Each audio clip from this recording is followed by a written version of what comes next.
রাষ্ট্রভাষা বাংলা চাই, রাষ্ট্রভাষা বাংলা চাই। ভাষা দিবসের ইতিহাস নিয়ে আমাদের আজকের এই দ্রুত সারসংক্ষেপে আপনাদের স্বাগত। আপনারা হয়তো ভাবছেন এটা শুধুই একটা ভাষার অধিকার আদায়ের গল্প, কিন্তু সত্যি বলতে ১৯৫২ সালের এই আন্দোলনই ছিল আমাদের আত্মপরিচয় আর স্বাধীন বাংলাদেশের বীজ বপনের একদম প্রথম সাহসী পদক্ষেপ। প্রথমত চলুন একটু পেছনের দিকে তাকাই। ১৯৪৭ সালের পর পাকিস্তানের অর্ধেকের বেশি মানুষই ছিলেন বাঙালি, তাই না?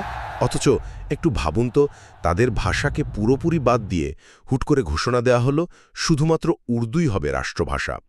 ঠিক এই অন্যায়ের প্রতিবাদেই ১৯৪৮ সালে তৎকালীন পার্লামেন্ট বা গণপরিষদে ধীরেন্দ্রনাথ দত্ত নামের একজন অকুতোভয় রাজনীতিবিদ একদম সাহসের সাথে প্রথম বাংলাকে রাষ্ট্রভাষা করার দাবিটা তুলে ধরেন।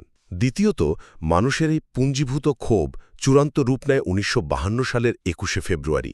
আপনারা জানেন, সেদিন ছাত্র জনতা সমাবেশ নিষিদ্ধ করার আইন মানে ১৪৪ ধারা ভেঙে সরাসরি রাজপথে নেমে আসে। আর একটা ব্যাপার এখানে মনে রাখা দরকার, এই সংগ্রামে নারীরাও কিন্তু মোটেও পিছিয়ে ছিলেন না। রওশনারা বাচ্চু আর সুফিয়া আহমেদের মতো নারী ভাষা সৈনিকরা সে সময় পুলিশের ব্যারিকেড ভাঙার একদম প্রথম সারিতে ছিলেন।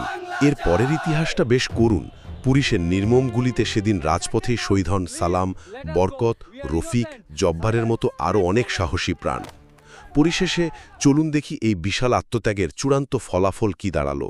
এই রক্তক্ষয়ী সংগ্রামের ফলেই কিন্তু সরকার ১৯৫৬ সালের সংবিধানে বাংলা